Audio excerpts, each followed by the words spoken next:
हिजाब वगैरह जो यूज करती थी वो जला रही हैं, हेयर मैं कट्स, तो बहुत खुश हूँ उसकी इसमें, वीडियोस मैं बहुत बना खुश के। हूँ। इतनी गरीबी हरकत है कि इसके ऊपर क्या बात करें हम। ये देख रहा कि ईरान में उस 22 साल खातून के किस तरीके से मार दिया गया, सिर्फ इसलिए कि उसने सर पे दुपट्टा नहीं लिया था, हिजाब नहीं लिया था। खवातीन तो सबकी सब सर्टिफिकेट लेती है ना शादी से पहले, तो मर्द कोई सर्टिफिकेट नहीं लेता। नमस्कार, मैं नेहा शालिनी दुआ बोल रही हूँ। मैं ईरान की उन सभी महिलाओं को सबसे पहले तो सलाम करूंगी जिन्होंने इतनी बड़ी हिम्मत दिखाई और आज अपने बाल काट रही हैं, बुर्के को जला रही हैं, क्योंकि ये 21वीं शताब्दी है। इसमें जो पुराने टाइम के कुछ आदमी लोग जिन्होंने ये सोचा कि हमारे पाँव की जूती बन के महिला रहे, उसके लिए उनके लिए उनकी सोच के लिए ये कड़ा जवाब है। और आज जो हिंदुस्तान में हो रहा है, जो जबरदस्ती चाहती है कि नहीं हमको बुर्का पहनाया जाए, ये उनके लिए एक बहुत बड़ी मिसाल है कि देखें कि उन महिलाओं, उन लड़कियों के साथ क्या क्या हो रहा है, जिस वजह से हार कर उन्हें बुर्के चलाने पड़ रहे हैं, अपने बाल काटने पड़ रहे हैं। क्योंकि कभी भी किसी इंसान को अगर आगे बढ़ना है तो जेंडर इक्वालिटी को अपनाना पड़ेगा, पुरुष और महिला को बराबर का हक देना पड़ेगा। लेकिन मुझे लगता है कि ईरान के जो पुरुष हैं वो महिलाओं को उतना उनका स्थान नहीं दे रहे, ना ही अफगानिस्तान के जो पुरुष हैं वो वहां की महिलाओं को उतना जेंडर इक्वालिटी अपने बराबर समझते हैं, और ना ही पाकिस्तान के मुझे लगता है जो आदमी है वो भी औरतों को अपने पांव की जूती ही शायद समझते हैं। तो ये जो है, ये ईरान की महिलाओं ने जो इतना बड़ा कदम उठाया है, उनके लिए उनको सलाम है, हेड्स ऑफ है। और हर उनके साथ आज फीमेल उनके साथ खड़ी है। आप ये कदम उठाइए, हम आपके साथ हैं और आपको कामयाबी जरूर मिलेगी, ये हमारी विश है।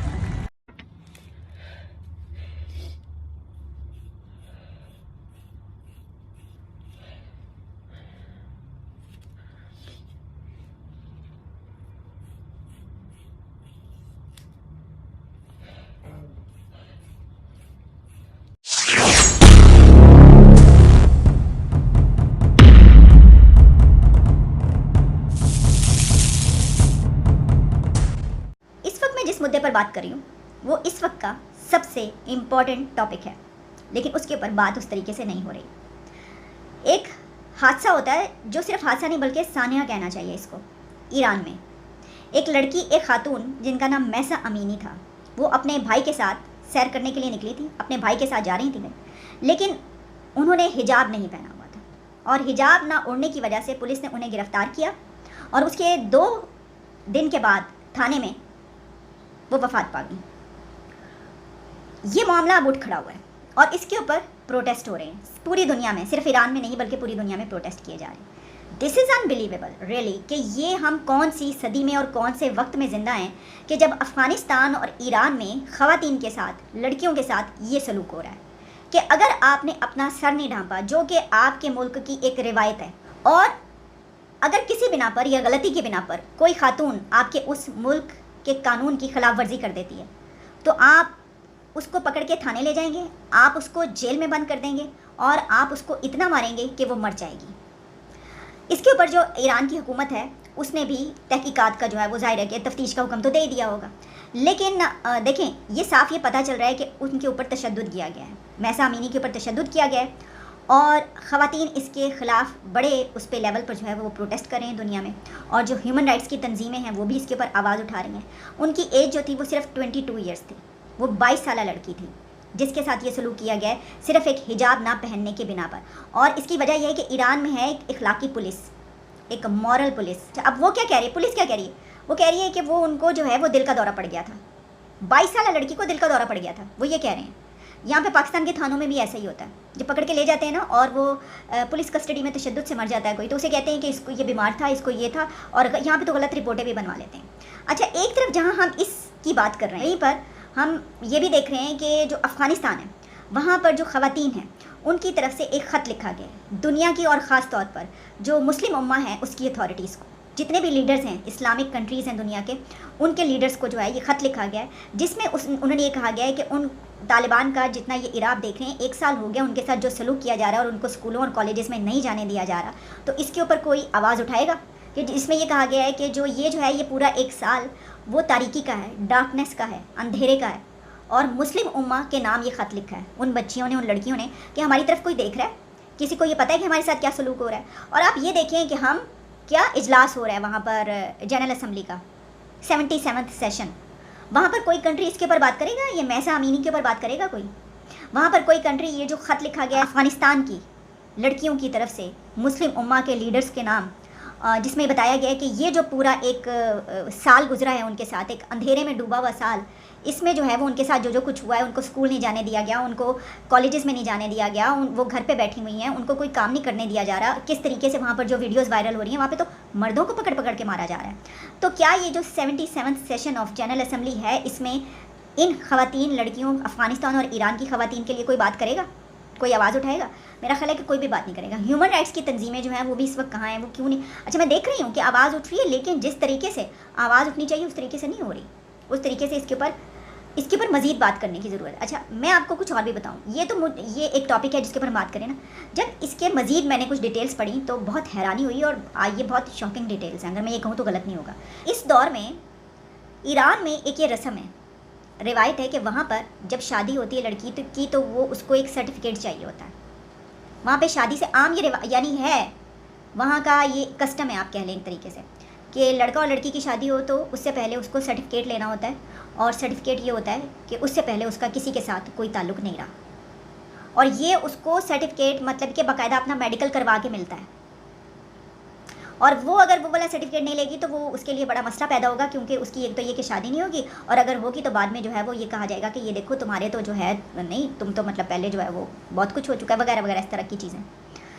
और मैंने सोचा अच्छा ये कहीं पर कोई इलाका, लेकिन पता ये चला कि ईरान में ये एक आपको करना है, ये ज़रूरी है, फ़र्ज़ है आपका। यानी जिस तरह यहाँ पर जो है आप ये समझ लें एक तरीके से कि जो निकाह की रसूमात होती हैं तो वो ज़रूरी है ना, उसी तरीके से वहाँ पर शादी के लिए ये बहुत ज़रूरी है कि वहाँ की खातून ये पेश करे कि ये देखो ये मैंने अपना सर्टिफिकेट ले लिया, जो हमारा इदारा है ये करने वाला, उसके पास मैं गई थी और उसके लिए जो जो कुछ चाहिए होता है, यानी मेडिकल कराना था या जो भी कराना था वो करवा के मैंने ये सर्टिफिकेट ले लिया कि मैं तो बहुत पाकबाज हूँ और मेरा तो कोई कैरेक्टर में कोई है ही नहीं प्रॉब्लम, मेरा इतना ज़बरदस्त किरदार रहा है कि मुझे तो पता ही नहीं कि भाई ये सिचुएशन है वहाँ पर। अच्छा, इसमें फिर वो जो ख़वातीन हैं उनकी तरफ से जो है वो बहुत से ये भी बताया गया कि जी ऐसे बहुत सारे जोड़े जब आते हैं तो उनकी कई जो है लव मैरिजेस भी होते हैं, तो वो कहते हैं कि कोई बात नहीं, बंदा कहता है कि मुझे पता था लेकिन आप लिख दें इसमें कि हाँ आप सर्टिफिकेट दे दें, तो वो दे दिए जाते हैं। और इसके अलावा इसकी डिटेल्स ऐसी हैं कि मैं वो सारी डिटेल्स जो है वो आपके सामने नहीं रख सकती इस प्रोग्राम में। अच्छा, तो इसको कोई नहीं देख रहा। ये जो हमारी दुनिया की ह्यूमन राइट्स की जो वायलेशंस होती हैं, जो इतने ग्रुप्स बने हुए हैं, जो इतनी तंजीमें बनी हुई हैं, वो इन पे कोई तवज्जो, उनको नहीं पता कि ये वाली रिवायत चल रही हैं। अफ़गानिस्तान और ईरान में जाकर जो है उनका सर क्यों नहीं फाड़ते उन अथॉरिटीज़ का कि ये आप क्या कर रहे हैं इस दौर में रह के, आप चले जाएँ पत्थर के दौर में, आप यहाँ पर क्या कर रहे हैं, जाके जंगल में बस जाएँ, वहाँ पर जाके आप जो मर्ज़ी करें, जहाँ पर आप जो है इस तहजीब से दूर हो, आपका कोई ताल्लुक़ ना हो। तो ये सारी ख़वातीन के ये जो दौर है, इसमें ख़वातीन के ऊपर बड़े जुल्म हो रहे हैं, और मैं अपने इस प्रोग्राम में उन तमाम ख़वातीन के लिए आवाज़ उठाती हूँ, चाहे वो दुनिया के किसी भी कंट्री में, किसी भी खित्ते में हो, अपने मुल्क समेत उनके लिए आवाज़ उठाते हैं। और ख़ास तौर पर ये जो ख़त लिखा गया है मुस्लिम उम्मा के नाम, तो मतलब शर्म से कोई डूब ही मर जाने की ज़रूरत है मुस्लिम उम्मा के लीडर्स को, कि जो इस वक्त क्या करते फिर रहे हैं, और कोई नहीं देख रहे कि अफ़गानिस्तान में वहाँ की ख़वातीन के साथ क्या हो रहा है, और कोई नहीं देख रहा कि ईरान में उस 22 साल खातून के किस तरीके से मार दिया गया, सिर्फ इसलिए कि उसने सर पर दुपट्टा नहीं लिया था, हिजाब नहीं लिया था। ख़वातीन तो सबकी सब सर्टिफिकेट लेती हैं ना शादी से पहले, तो मर्द कोई सर्टिफिकेट नहीं लेता, और उसके ऊपर कोई ये नहीं है कि उसके जितने मर्जी ताल्लुक़ हों उसे कोई नहीं पूछता, कोई बात नहीं, इट्स ओके, नो प्रॉब्लम, तुम्हारे थे तो ठीक है, तुम्हें ज़रूरत नहीं है सर्टिफिकेट की। औरत को है, लड़की को है। तो ये एक ऐसी गिरी हुई हरकत है कि जो इतनी गिरी हुई हरकत है कि इसके ऊपर क्या बात करें हम। लेकिन ये एक रिवायत है, ये वहाँ पे रिवायत है, ये एक वहाँ का एक रस्म है, मतलब रस्म भी नहीं, इसको हम क्या असूल है, ये वहाँ के रूल्स हैं। और जब ये पता चला तो वो तो एक वाक़या है ना महसा अमीनी वाला, उसके ऊपर मैं कंडेम करने के लिए तो ये पढ़ के कि मेरे 14 तबक रोशन हो गए कि ये क्या होता है वहाँ पर।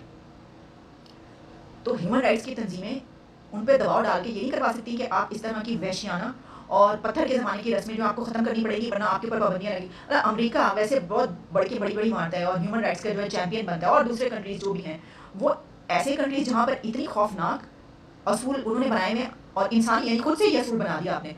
तो जिस तरह होता था ना कि पत्थर का ज़माना होता था तो उसमें वो बलियाँ चढ़ाई जाती थी, कुर्बानियाँ दी जाती थी, सूरज निकलता था तो उसको खुदा समझा जाता था, मुँह चाँद को, इस तरह की। तो ये अभी तक इन जो कंट्रीज़ हैं उसमें ये चल रहा है। तो ईरान जो ये बनने की कोशिश कर रहा है ना अपना न्यूक्लियर पावर और ये सब कुछ, पहले अपनी ख़वातीन के साथ तो ताल्लुकात सही करे, ये सारी चीज़ें तो बात की बात है। आपने हिजाब की बात की, तो अभी जो ईरानी लड़की मारी गई है और उसके ऊपर काफ़ी प्रोटेस्ट चल रहा है अराउंड द वर्ल्ड, और अब ख़वातीन जो है वो मतलब जिसे कहते हैं कि एहतिजाजन अपने जो भी वो हिजाब वगैरह जो यूज करती थी वो जला रही हैं, हेयर मैं कट्स तो बहुत खुश हूँ उसकी इसमें, वीडियोस मैं बहुत बना खुश के। हूँ। सर इस हवाले से क्या कहेंगे, मतलब कि मैं तो यही कहूंगा कि हिजाब कोई औरतों की पायटी नहीं बढ़ाता। I know it from close quarter. वो वही लड़कियां होती हैं जो आम लड़कियां होती हैं, समझ गए आप। जी एक उन पे रिप्रेशन है। मुझे कई लड़कियों ने कहा है कि सर ये जो हमारे नाक पे करते हैं ना, तो हमारी ब्रीदिंग में भी बड़ा फर्क पड़ता है, बुरा। और जब ये सारा बुर्का भी पहना देते हैं बच्चियों को गर्मियों के अंदर, तो इतना पसीना एंड बॉडी स्मेल और ये बेचारियों के साथ होता है। मैंने देखा है यार, आई वाज शॉक्ड। यानी when I was in Malaysia for a while, तो ये सऊदी आया करते थे, अरब आया करते थे, और जो मर्द हैं उन्होंने निकरें पहनी हुई हैं। हाँ, खुदा की कसम, आई प्रॉमिस यू, निक्कर पहनी हुई है और वो टी शर्ट टाइप पहनी हुई है, और उनकी औरतें जो है ना सिर्फ बुरके में है, बल्कि वो जूतियां भी जो है ना, वो भी बंद जूतियां हैं, जिसमें उन्होंने डेफिनेटली मोजे पहने होंगे।